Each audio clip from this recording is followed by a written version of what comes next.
Alright everybody, in today's video we're going to get started working with the PyQt5 graphical user interface, also known as a GUI.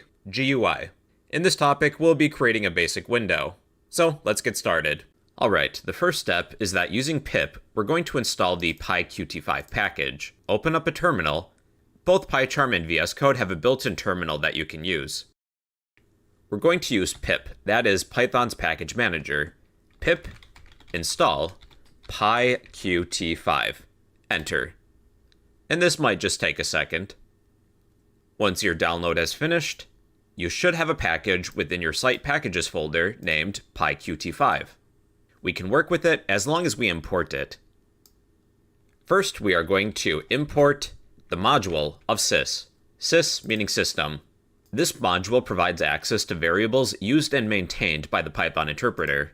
Then, from the package of PyQt5, do pay attention to the capitalization. It's easy to mess that up. Use dot to access the module of Qt widgets. Widgets are the building blocks of a PyQt5 application. They begin with Q. That helps distinguish them from widgets from other libraries. They typically begin with Q. From this module, import the following widgets: Q application and Q main window. Here's some boilerplate code that we have to write in order to get this application up and running. First, we will create a class of main window, which will inherit from the class of QMainWindow. By inheriting from the parent of QMainWindow, we can customize our own windows to display to the user. We will need a constructor. Let's define that. Define dunder init. There will be no arguments currently besides self, and in case we have to pass any arguments to the parent of QMainWindow, we will access the superclass, that's the parent, and call the parent's constructor. But currently, we don't have any arguments to pass in. We will return to this class momentarily. Let's define a function of main. When we begin this program, we will call the function of main to begin the application. For now, I'll write pass. If we are running this file directly, let's add the following if statement. If dunder name is equal to a string of dunder main. If we are running this file directly, call the main function in order for us to begin. If that's true, we will call the function of main. Within the main function, we will create an app object. App equals, we will call the constructor for Q application, that class. But there's one argument that we have to pass in. We will access our module of sys dot argv, meaning arguments. So by passing in this argument, this allows PyQt to process any command line arguments intended for it. That's if we use command prompt or terminal. We won't be doing that in this series, but you may someday in the future. It would be a good idea for us to future-proof our code. Otherwise, you may see people pass in an empty list. So we now have an app object. Next, we will create a window object. Window equals, call the constructor for our class of main window. Currently, we don't have any arguments to pass in. We have an app object and a window object by calling their respective constructors. Now, if I run this program currently, our window is not going to show. The default behavior for a window is to hide it. In order to show our window, we will access our window, call the show method to show it. It's only going to appear for a brief second when I run this script. I don't know if you saw it, but it pops up for a brief second. We need to ensure that the window stays until we interact with it or close it. After we show our window, we will access our module of sys, call the exit method. The exit method ensures a clean exit of our program. Within our exit method, we will pass in as an argument our app object. Our app object has a built-in method of exec underscore, and this is a method, so we can call it. This is the execute method. There is an underscore character after exec for execute. That distinguishes it from the execute method. There is a separate version of this execute function that ends with an underscore. Our app's execute method, it waits around for user input and handles events, such as if we click buttons, press keys, or close the window. Now that we're calling this method, when we run our program, this window should stay in place. We can maximize it, minimize it, or close it. That's all the boilerplate code that we need for a basic window. Let's customize it. Within our constructor for our main window, what would we like to add? Let's set the title for our window. Self.setWindowTitle method. We will pass in a string. Think of a title for your program. My cool first GUI, GUI. And now we have a new title. My cool first GUI, Graphical User Interface. When this window appears, we can set the geometry of where the window appears and the size of the window. Access self.setGeometry method. There's 4 arguments, x and y for the x and y coordinates, a width of the window, and a height of the window. If I were to set x and y to be both 0, this window will appear in the top left corner of my screen. I'll also need a width and a height. Let's say, I don't know, 500 for each. So now, my window is now a square. The width and the height are both the same, they're both 500. The width is 500 pixels, the height is 500 pixels. With the first 2 arguments, we set the initial placement of our window to be where x is 0 and y is 0. That corresponds to the top left corner. If I set the first argument to be 100, well then the window is going to move to the right by 100 pixels.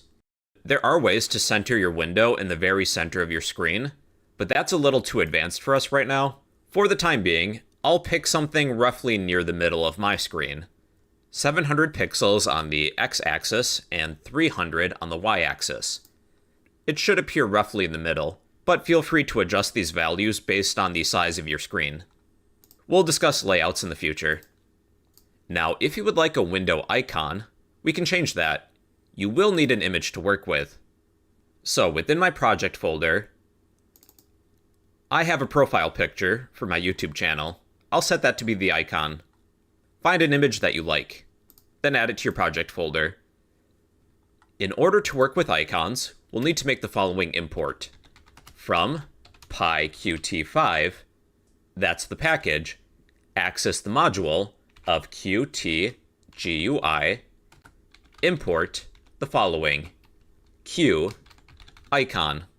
Now we can work with icons. After we set the geometry for our window, access this object of self, this main window, call the method of setWindowIcon.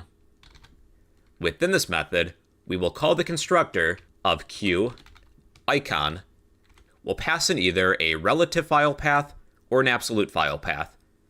My main Python file is right next to my profile picture, that image.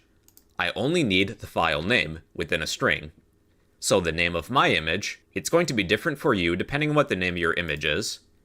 My image is named profile_pic, and this image is a JPEG, JPG. Then when I run this program, I'm using my image as an icon for this window. Alright everybody, that is how to create a window using PyQt5. And in the next topic, we will be creating some labels. What's up everybody? In today's topic, we're going to create some labels using PyQt5. We will import the widget of QLabel. This label class is used to create label widgets that can display text or images. Within the constructor of our main window, this is where we'll create a label. We will declare a label object. Label equals, call the constructor for QLabel. For the text of the label, we'll pass in a string. That's the first argument. Let's say the word hello. For the second argument, we will pass in self. Self refers to this window object that we're calling and instantiating. Alright, let's do a test run.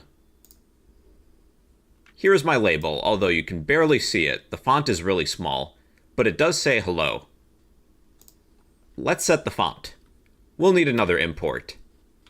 From PyQt5 dot qtgui import qfont. By importing the qfont class, we can begin working with fonts. We're going to take our label, call the setFont method. Within this method, we will call the constructor of qfont. Pick a font that you would like. I will pick Arial, but feel free to choose really any font. Then the second argument is a font size. I'll pick 30. Let's do another test run. That's much better. Let's increase this to 40 for the font size. Now, I'm going to set the geometry of this label, such as the positioning and the width and the height. Let's take our label, use the setGeometry method. We will pass in x and y coordinates. 0, 0 corresponds to the top left corner. For the width, let's set the width to be 500 and the height to be 100. That's better. I'll cover more advanced alignments momentarily. Let's add a style sheet. PyQt does have styles that are very similar to CSS. If you would like to learn more about CSS, I do have a full course on that topic. We will add some CSS-like properties by accessing our label object, call the method of setStyleSheet.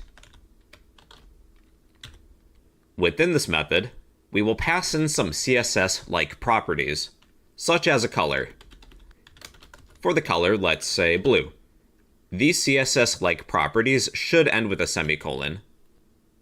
And now the font color is blue. You could also use RGB values or hexadecimal values. You could always look up a color picker and pick a very specific color. Let's pick something green. We can either use RGB values or hexadecimal values.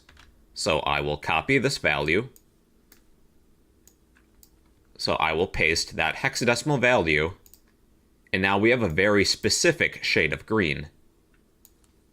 But I think I'll go with something dark, such as that.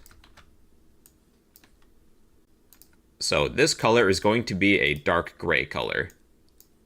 We could set a background color. This will be a new string. Background dash color. And I will pick a new color. I will pick something blue.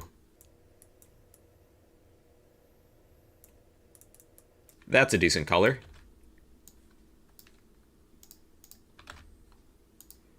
We have a blue background with dark gray text. We can set the font to be bold. Font weight will be bold. So the font is now bold.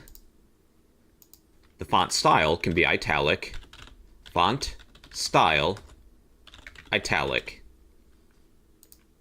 So our font is italic, and we can underline. Text decoration underline. The text on our label is now underlined. Let's work on positioning next. Currently my text is left justified and set to the center vertically. To work with alignments, we need this import. From PyQt5 Qt core import Qt. The class of Qt is used for alignments. To center the text of our label at the top vertically, we will take our label, use the setAlignment method, then pass in a flag, access the class of Qt, access the flag of align top. This will align our text vertically to the top. So then, our text is aligned vertically to the top, rather than the center. For the bottom, we will use the flag of align bottom. We will align vertically on the bottom. The text is now on the bottom. To align vertically in the center, align V center. This will be vertically center, which it was originally. Now for horizontal alignment, we can add the following. Okay, to align right, we will pass in a flag of align right. Horizontally, align right. The text is now all the way to the right. For the center, align H, H for horizontal, center. The text is now horizontally aligned in the center. For the left, align left. The text will be aligned to the left. We could combine both horizontal and vertical positioning. Here's how. Take our label, call the set alignment method. We will align horizontally in the center. Follow this with the OR bitwise operator, which is a vertical bar. This allows us to combine flags.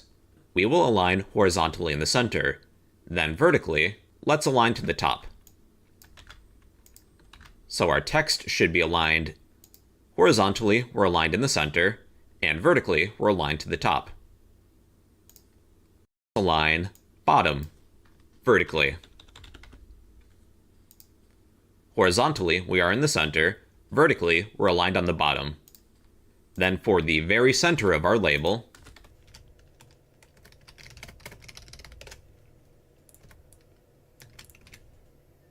align horizontal center and align vertical center.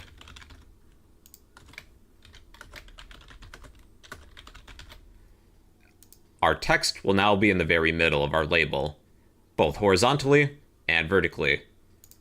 Now there is a shortcut for the very center. We don't need both of these flags. The shortcut is the following. Set alignment, align center. That will align the text both horizontally and vertically. So that is center and center. Alright everybody, so that is an introduction to labels in PyQt5. What is going on everybody? In today's video I'm going to show you how we can add images to PyQt5. You will need an image to work with.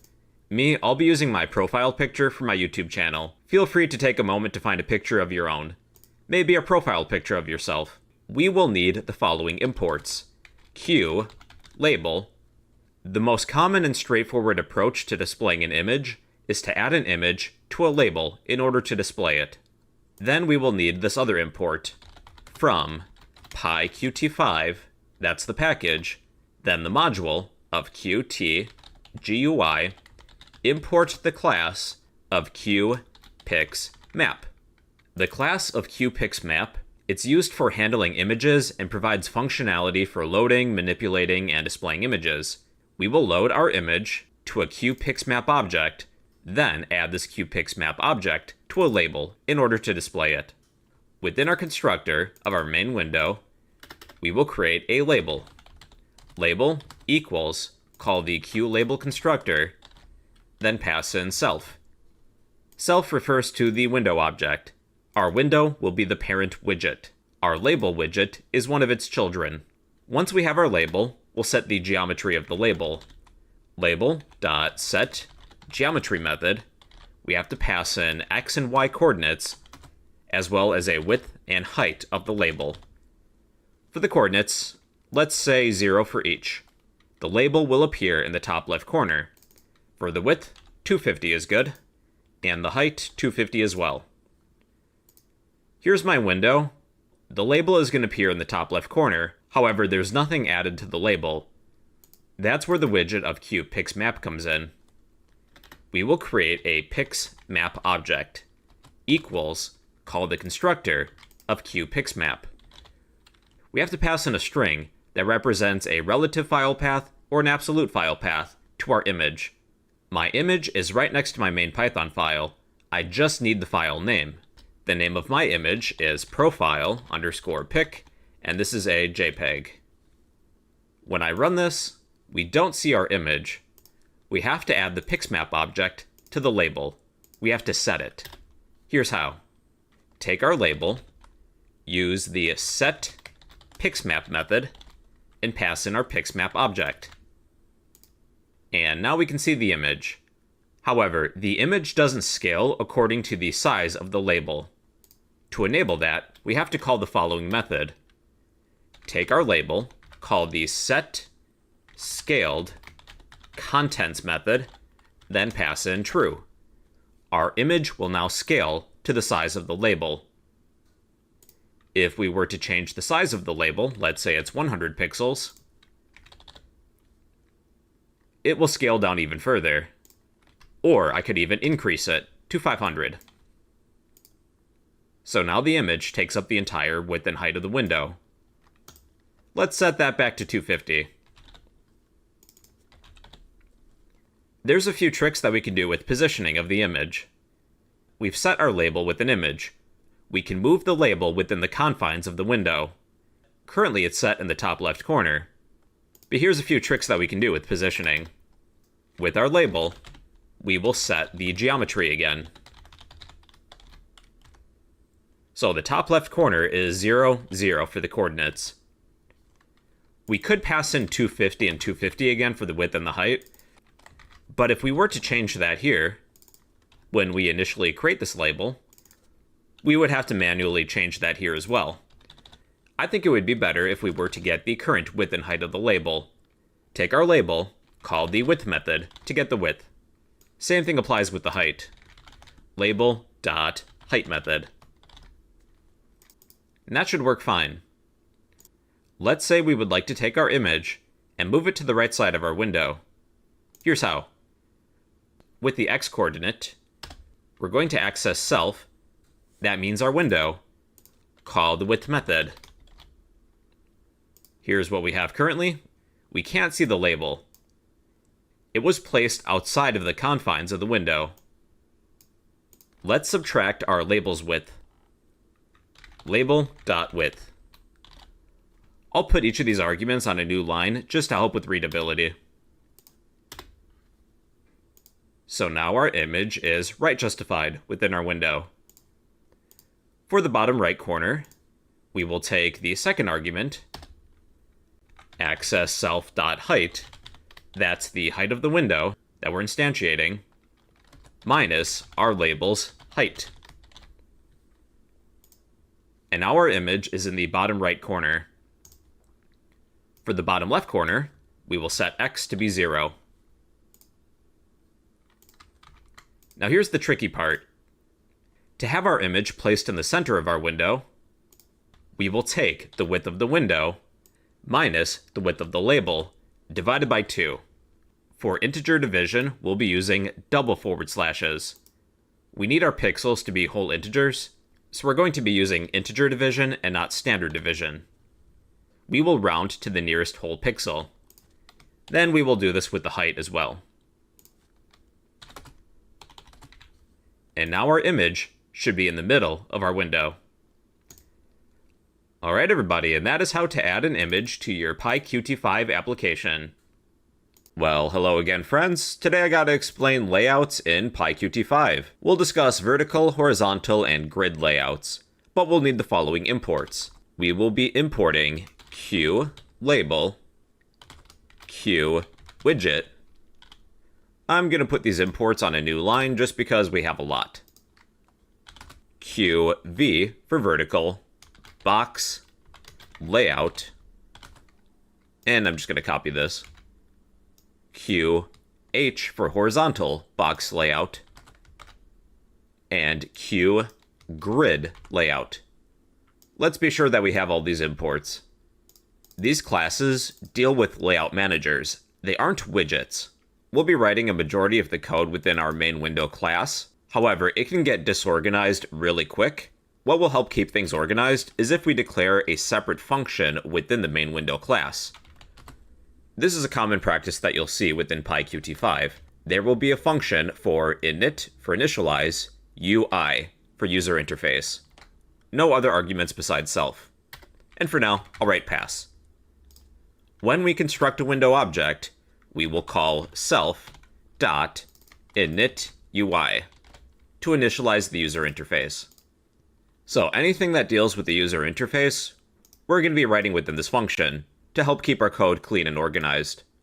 Normally, we can't add a layout manager to a main window object. Main window widgets have a specific design and layout structure that's normally incompatible with layout managers. What we would need to do is create a generic widget, add a layout manager to that widget, then add that widget to the main window in order to display the layout. Within our method to initialize our user interface, we are going to create what is called a central widget, called the constructor for QWidget. This is a generic widget. Then we will take self.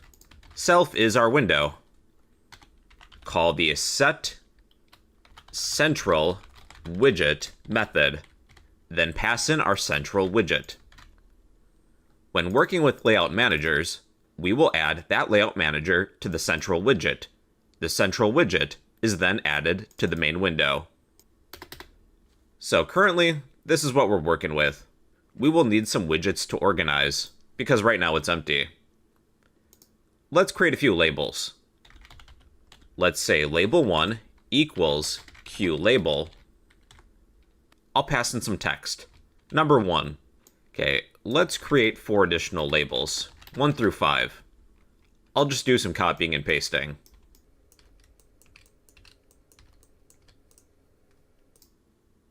All of our labels are overlapping. Let's add some colors. Let's take label 1, use the set style sheet method, then pass in a background color as a CSS property. Background-color will be red. Let's copy this line of code, paste it 4 additional times for labels 1 through 5. We'll have a label that is yellow, another that is green, blue, then purple. Here are the labels. They're all overlapping one another. That's why we can only see 5. This is where a layout manager comes in. We'll start with the vertical layout. We will create a vertical layout manager, which we will name VBox. VBox equals, call the constructor for QVBox layout. We are calling the constructor.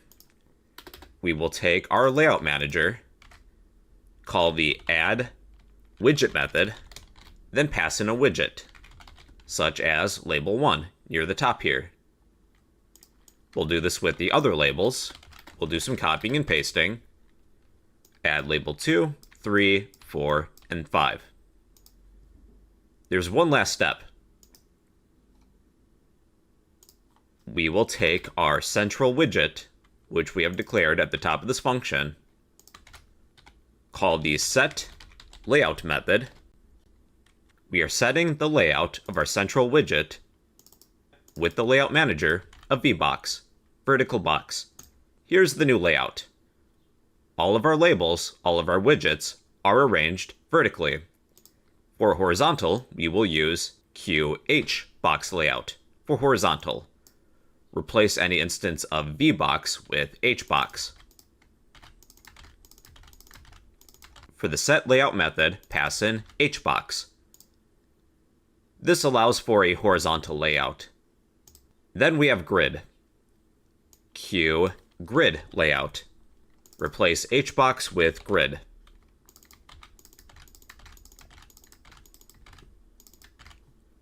So what we have to do with grids, after adding a widget, we have to specify a row and column with separate arguments. The row and column both begin with 0. So row 1, column 1 would be row 0, column 0. For label 2, let's say row 0, column 1. Label 3 will be row 1, column 0. 4 will be row 1, column 1. Then 5, row 1, column 2. So here's the current layout. We have labels 1 and 2, both within row 0. Labels 3, 4, and 5 are both within the second row. Let's say label 5 is row 2, column 2. That would result with something like this. We have label 5, which is purple, in row 2, column 2. So it depends on how you want to arrange your widgets. Alright everybody, so that is an introduction to layout managers in PyQt5. Today I'm going to show you how we can create push button widgets in PyQt5. To begin, we will need the following imports: Q, push, button, as well as Q label for this demonstration. During the previous topic on layout managers, within our constructor for our main window, we defined a method of initialize UI for user interface. Let's be sure that we're calling that method within our constructor. Within this method is where we'll be handling managing the user interface. To create a button, we will call the push button constructor. Normally when creating widgets, we would want to prefix that widget with self, then follow the name of the widget, for example, button. However, I'm going to demonstrate what happens when we don't do that, because without self, we're declaring a local variable. We'll get back to that in just a moment. Let's create a local button object by calling the QPushButton constructor. We can pass in some text, such as click me. We will add this to our window. Self. Self refers to our window object. Let's set the geometry of the button. Button.setGeometry.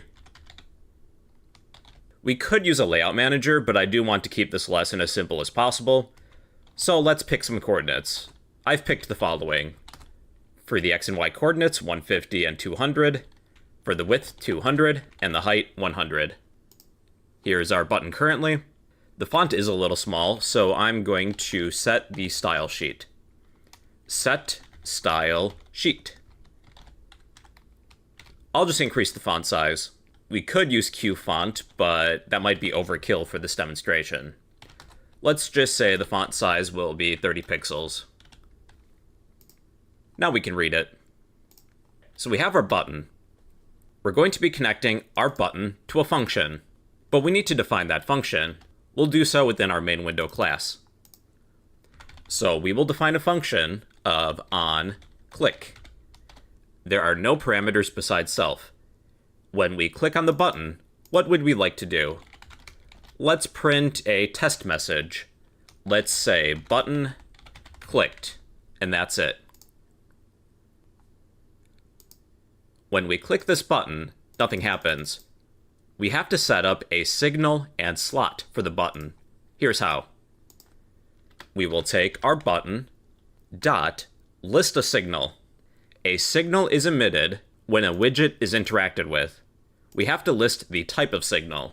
So the signal we're looking for is clicked. When we click this button, we will perform a slot, an action. We will take the signal of clicked, connect it to a slot. Connect is a method.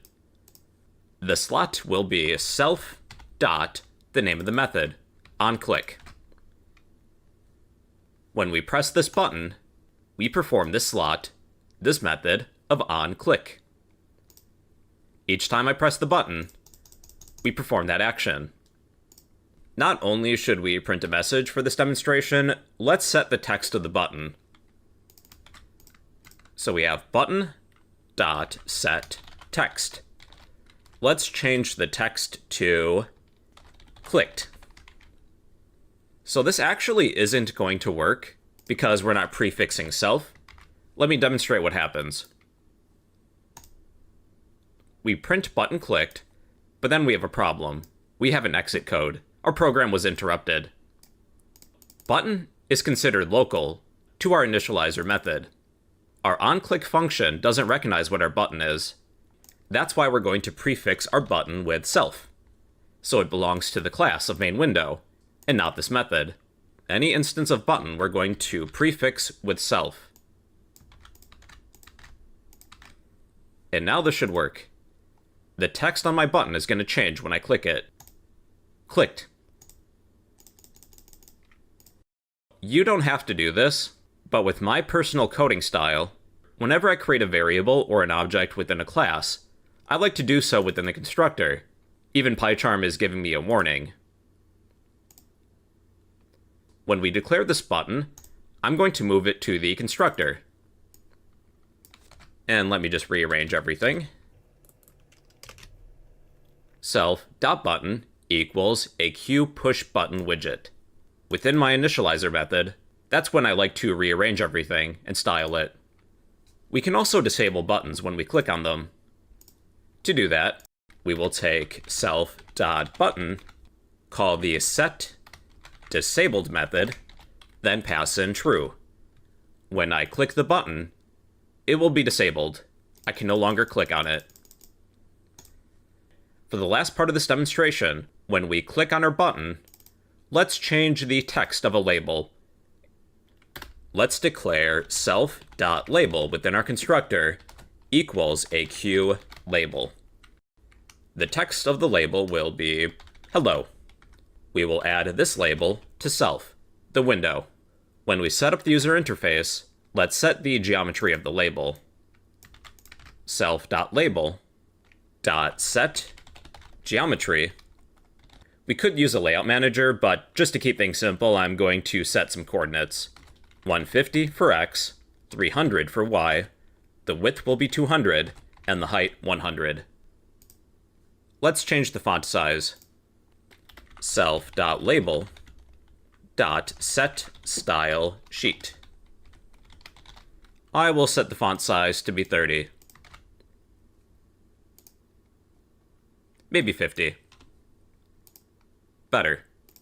Alright, within our onClick function, let's instead take self.label.setText method, then pass in some new text to display.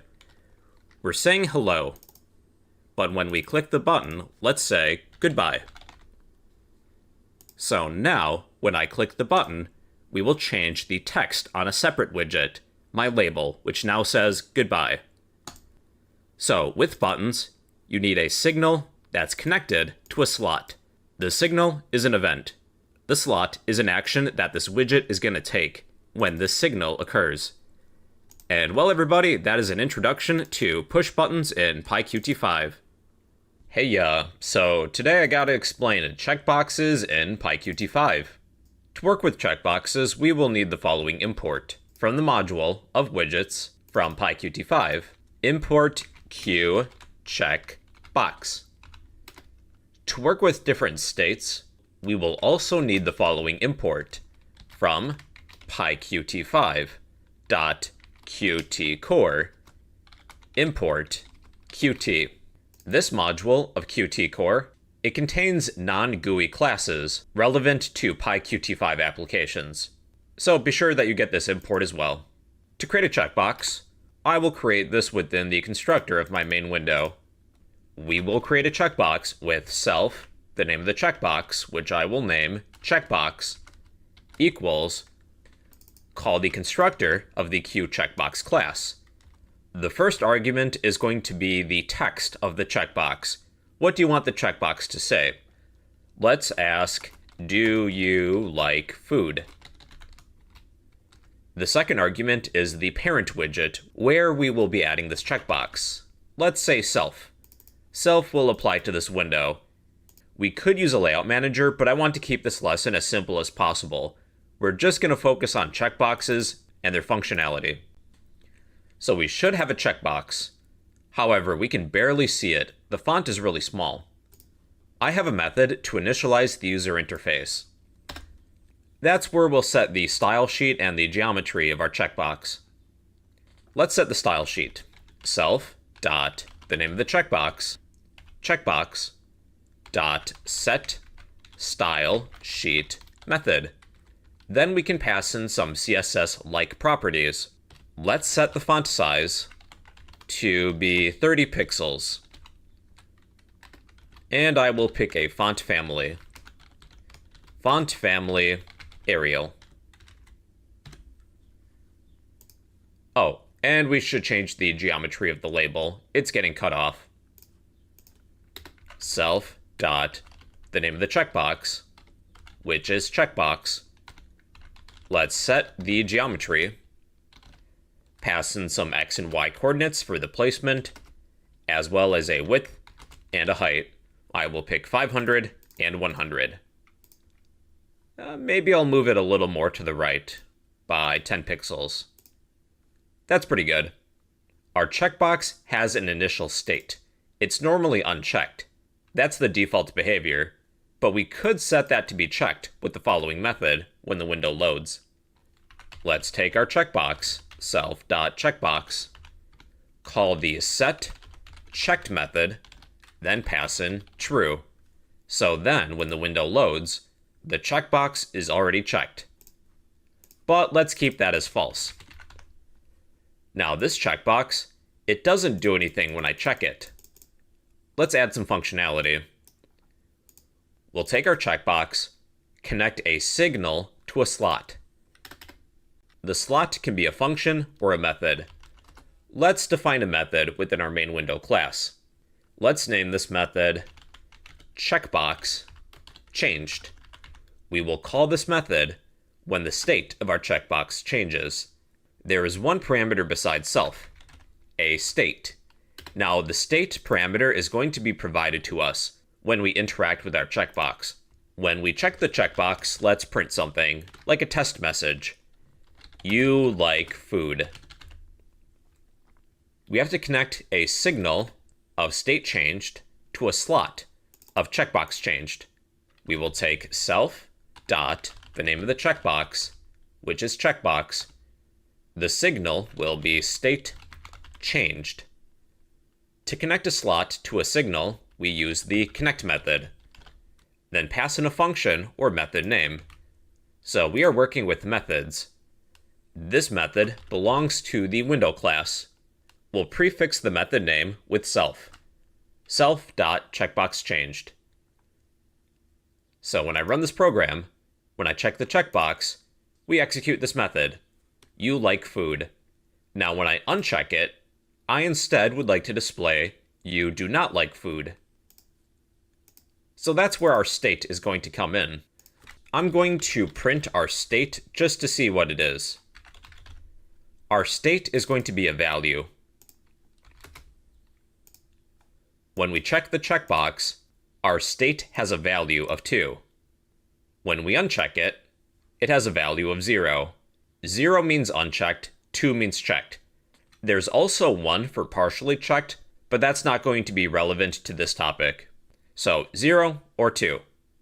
We could add an if statement such as if state is equal to 2, then print you like food. However, that's not really readable. Other developers looking over your code aren't going to understand what 2 is by looking at it. Instead, let's use the following. We will access the class of Qt. There's a built-in constant of checked. This also equals 2, but it's more readable. It's a constant. So if state is equal to Qt checked, print you like food. I will check the checkbox, you like food. When I uncheck it, nothing happens. Let's add an else statement. Else, let's print you do not like food. So then, when I check the checkbox, we print you like food. When I uncheck it, we print you do not like food. You like food, you do not like food. You like food, you do not like food.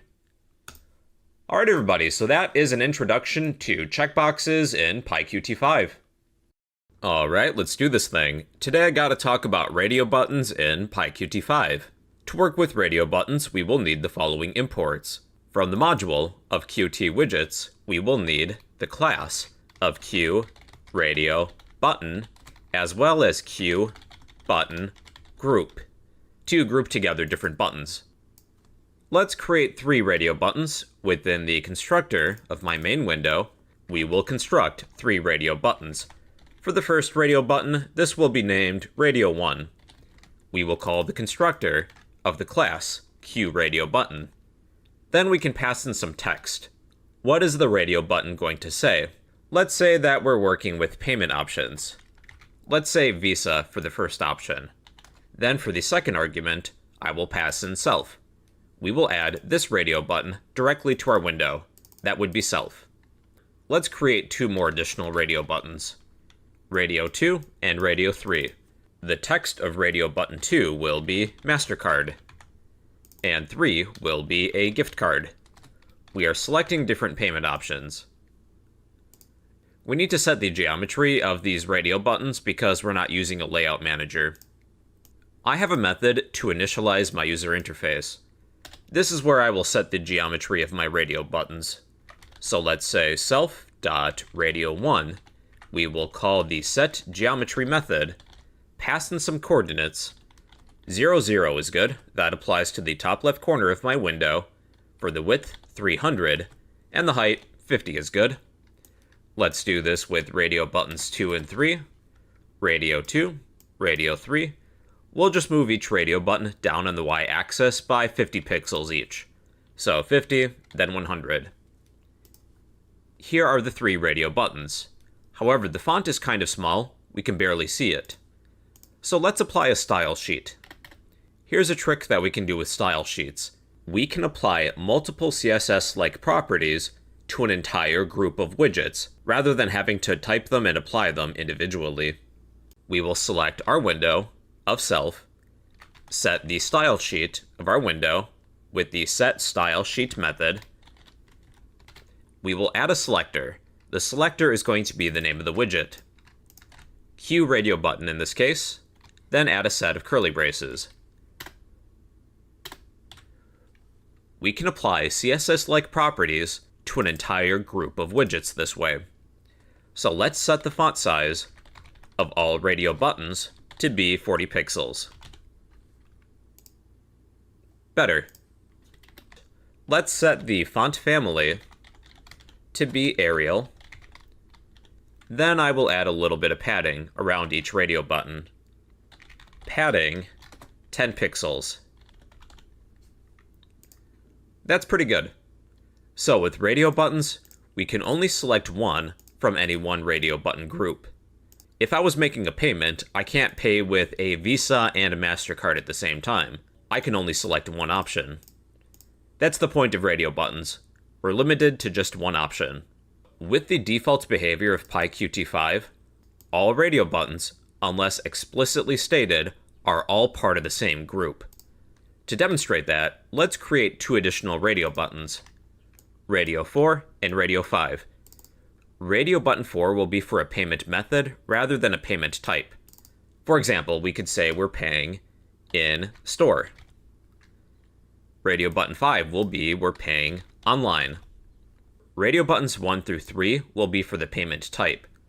Radio buttons 4 and 5 will be for the payment method. We're either paying in-store or we're ordering something online.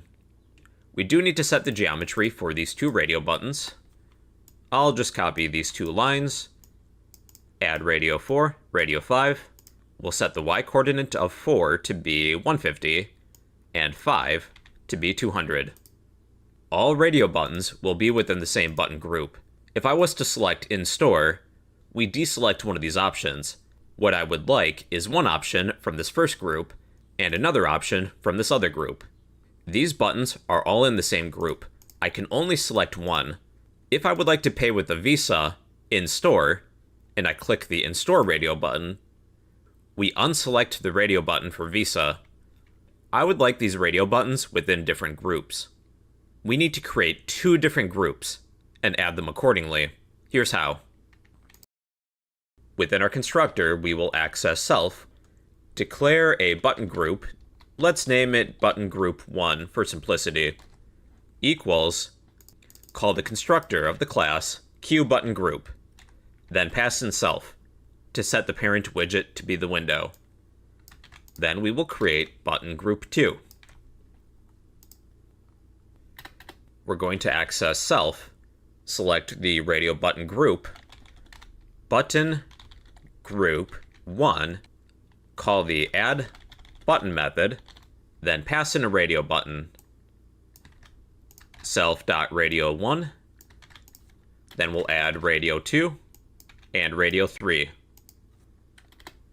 We'll select button group 2 this time. Button group 2, add radio button 4 and radio button 5. The first 3 radio buttons are within the same group. Radio buttons 4 and 5 are within a different group. We can only select one radio button from any one radio button group. Maybe I would like to pay with a Visa card in store, or a MasterCard online, or a gift card in store. These radio buttons are within different button groups. We're limited to one selection in any one radio button group. When we select these radio buttons, they don't quite do anything. For each radio button, we have to connect a signal to a slot. Here's how. Let's define a method of radio button changed. There will be no parameters besides self. Temporarily, I'll write pass. We'll fill this in a moment. We will take each radio button. Let's start with radio 1. Radio 1, the signal will be toggled. When this radio button is toggled, we will connect a slot. We will pass in a function or a method. Self.radio button changed. Then we will do this with the other radio buttons. 1 through 5. Let's print a test message. You selected something. Just to be sure that everything is working. You selected something. Okay, we know that that works currently. What we're going to need to do is get the sender widget, which radio button sent the signal of toggled. I will create a local radio button to store that radio button, whichever one emitted the signal. We can determine that with self.sender method. The sender method is going to return the widget that sent the signal. So if we select radio button 1, our radio button will be radio button 1. If it was 5, then it's 5 in this case. Then we'll determine if our radio button is checked. Take our radio button, use the isChecked method. This will return a Boolean, true or false. If it's checked, if this returns true, then let's print the following. I'll use an F string. We will get the text of the radio button. Radio button, call the text method to return the text of the radio button. Is selected. Alright, then let's see if this works. Let's select Visa. Visa is selected. MasterCard is selected. Gift card is selected. In-store is selected. And online is selected. That's how to determine which radio button was selected. Which one is the sender? Which one sent the signal? Alright everybody, so that is an introduction to radio buttons in PyQt5. Why, hello everybody. Today I gotta explain line edit widgets in PyQt5, also known as text boxes in pretty much anything ever made ever. Why are they called line edit widgets? I really don't know. Let's begin. From the module of Qt widgets, we will import the following class of Q line edit. To create a text box, I mean a line edit widget, we are accessing our window of self. We will call this line edit widget line edit equals call the constructor of the class QLineEdit. Then we will pass in self to add this line edit widget to the window. Let's set the geometry, but we do have a text box in which we can type in stuff. I have a method to initialize the user interface. Within this method, I will access self.theLineEditWidget and set the geometry. Let's set it in the top left corner where x is 10, y is 10. Set a width, 200 is good, and a height, 40. That's not too bad. Now the text is really small.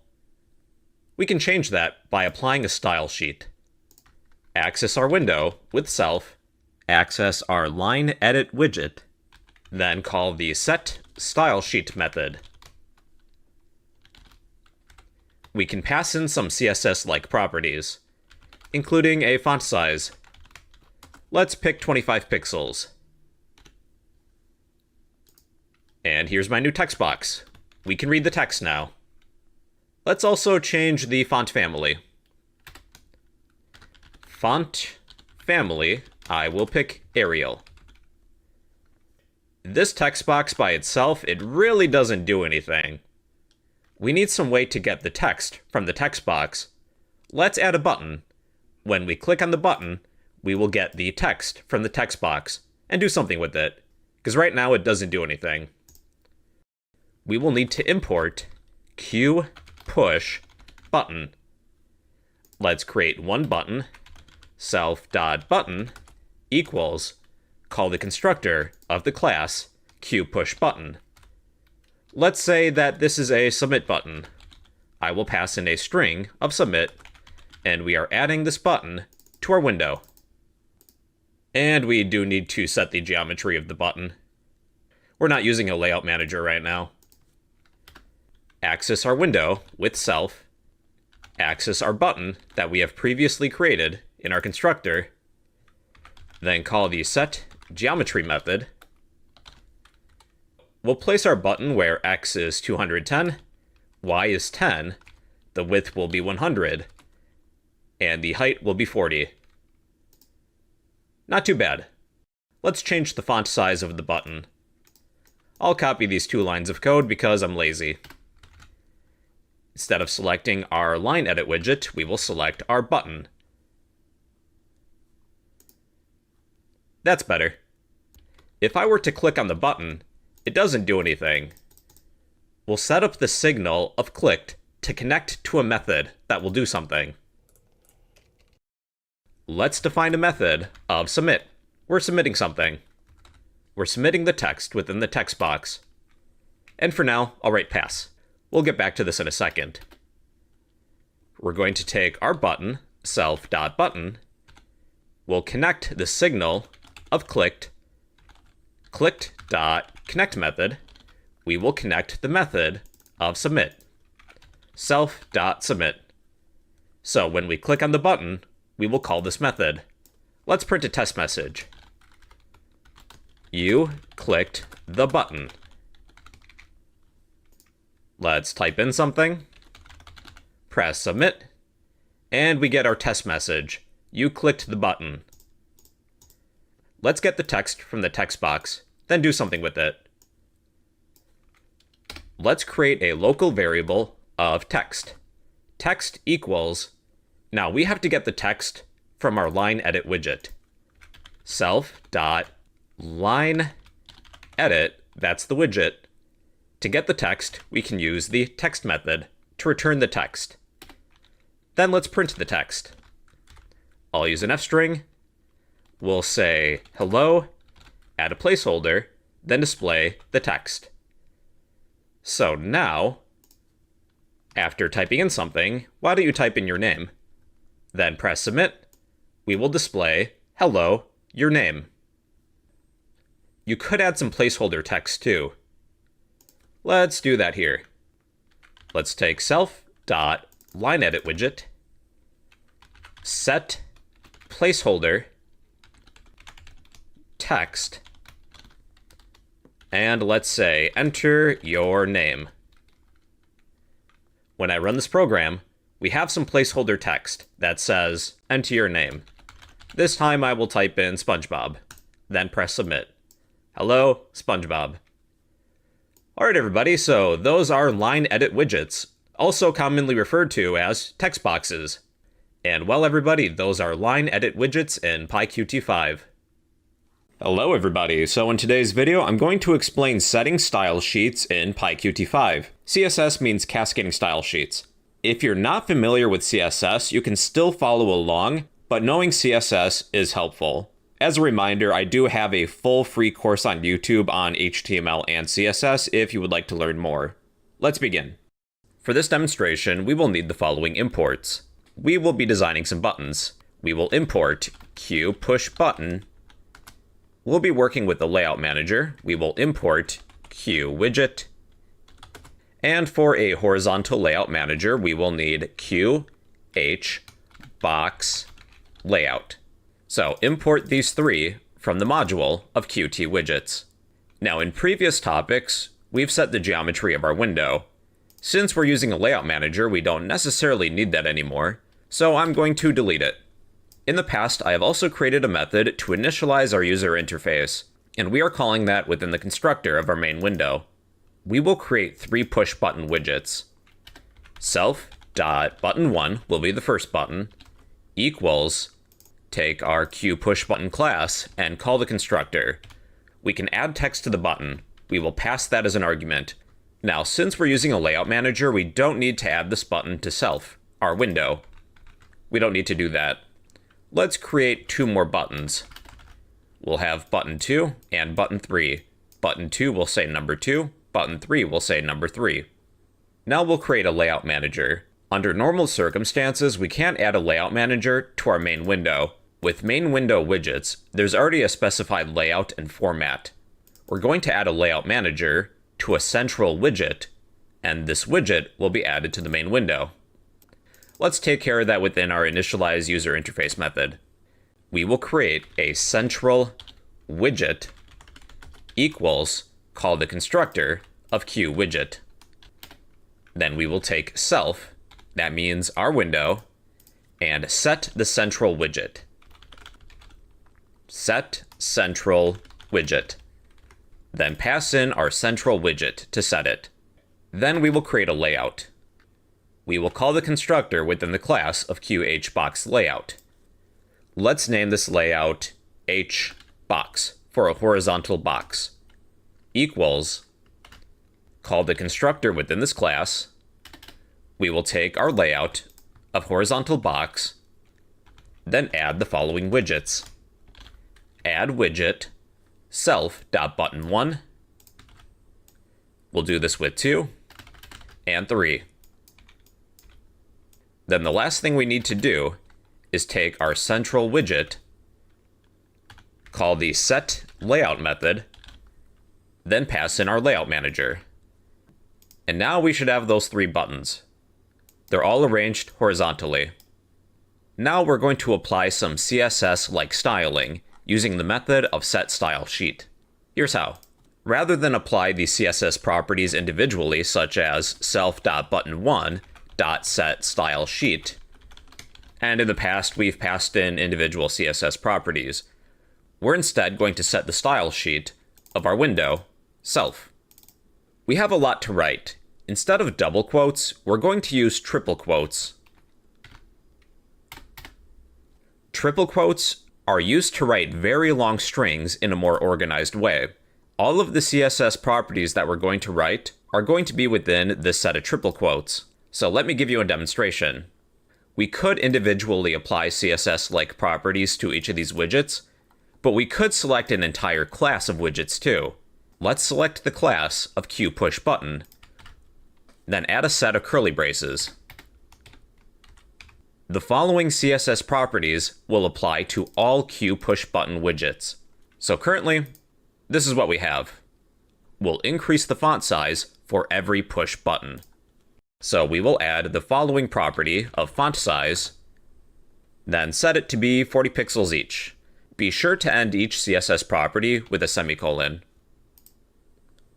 So the font size is now 40 for every button. Let's set the font. Font family, I will pick Arial. Let's add some padding.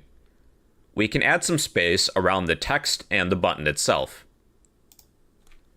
So with padding, if I was to set this to 75 pixels, we would have 75 pixels worth of space between the text and the border of the button. I would like to change the dimensions of the padding. So let's apply 15 pixels to the top and bottom of the button, and 75 to the sides. That's better. Margin is the space around a button. Let's set the margin to be 25 pixels. Now the buttons are more spread out. If this was 250, they would really be spread out. That's margin. It's the space around a widget. Let's set that back to 25. I'm going to change the border. Border 3 pixels solid. This would change the border of the buttons. We now have a black border that's 3 pixels in width. If you would like to round the corners, we can use border radius.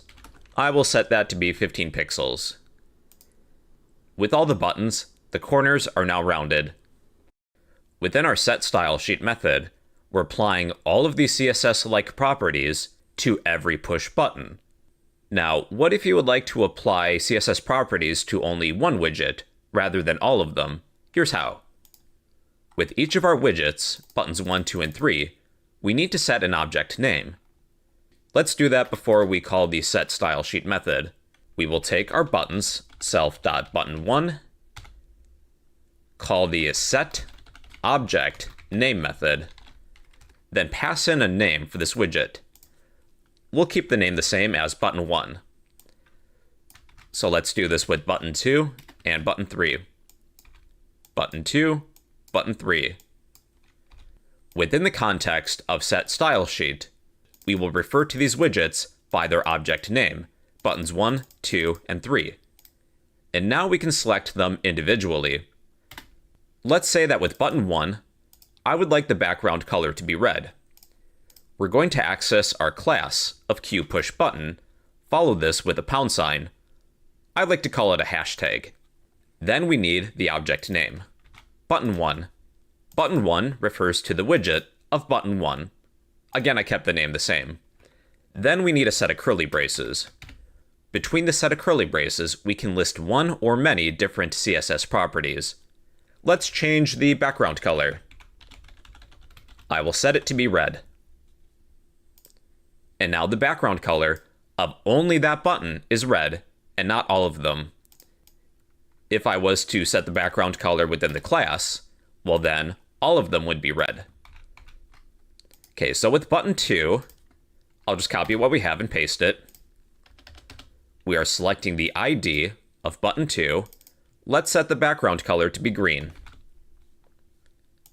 So then the background color is now green, and button 3. Button 3 will be blue. If you would like a greater variety of colors, I recommend looking up a color picker. You can just Google color picker. So if I would like a very specific shade of red, I can pick that. Let's go with that. There are a few options provided to you. You can use hex values. Now we have a very specific shade of red. You can use RGB. RGB. Enclose it within a set of parentheses and then paste those numbers. Or my favorite, which is HSL. HSL means hue, saturation, and lightness. We will enclose our values within HSL. If you copy these values directly from Google, you would have to remove this degree symbol. I like HSL because I can also control the saturation and the lightness pretty easily. Okay, let's pick a very specific shade of green. That's good, I would say. I'll use the HSL values. HSL. Remove the degree symbol. And now we have a very specific shade of green. And blue. That's good, I would say.